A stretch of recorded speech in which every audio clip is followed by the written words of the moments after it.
ஒரு ஃபிலிம் மேக்கராவே அவங்க மாரிசெல்வா சார் வந்து ரொம்ப ரொம்ப பயங்கர அவங்க கிராஃப்ட்மேன்ஷிப்ல அவங்களுக்கு ஒரு நம்பிக்கை இருக்குல்ல. ரொம்ப அப்ரப்ட்டா ஒரு இன்சர்ட் ஒண்ணு போடுறாங்க. ஆனா அந்த இன்சர்ட்க்கும் நடக்கிற கதைக்கும் சம்மந்தமே இல்ல. ஆனா அது அவ்வளோ பெரிய வேல்யூ ஒண்ணு ஒண்ணு குடுக்குது. இப்ப லாஸ்ட்ல கூட இவங்க இவரு வின் பண்ணிருவாரு. அங்க போய் வின் பண்ணிடுவாங்க. வின் பண்ணிட்டு அடுத்த ஷாட் வந்து இங்க வரணும். இங்க அந்த அவார்ட் குடுக்க இது 2த்துக்கும் நடுவுல ஒரு சின்ன பையன் மரத்துக்கு மேல உட்கார்ந்துட்டு இருக்க மாரி ஒரு ஷாட் காட்டியிருப்பாங்க. நம்ம ஒரு மெட்டஃபர் ஒரு டைரக்டர் சொல்றது ஓகே.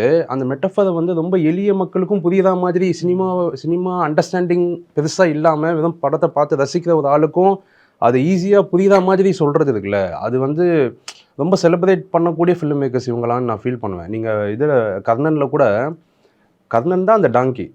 கால் கட்டு போட்டுக்கிட்டே இருக்கும். அவர் எப்போ அந்த கால் கட்ட உடைக்கிறாரோ, அப்பதான் இவரும் அதுலேருந்து பிரேக் ஆகி வெளிய வருவாரு. அந்த டாங்கி எப்போ மலைக்கு மேல போய் நிக்குதோ, இவரோட கேரக்டர் பீக்குமே அங்க தான் வந்து நிக்கும். அந்த பஸ்ஸ உடைப்பாரு. இத ஒருத்தர் எக்ஸ்ப்ளைன் பண்ணாம, நீங்க அந்த மெட்டஃபர பார்க்கும்போது உங்களுக்கு அண்டர்ஸ்டாண்ட் ஆவுதுல்ல. அது ஒரு ஒரு பெரிய விஷயத்த ரொம்ப சிம்பிளா அவங்க சொல்றது இருக்குல்ல, எனக்கு அது ரொம்ப ரொம்ப இன்ஸ்பைரிங்கா இருக்கு.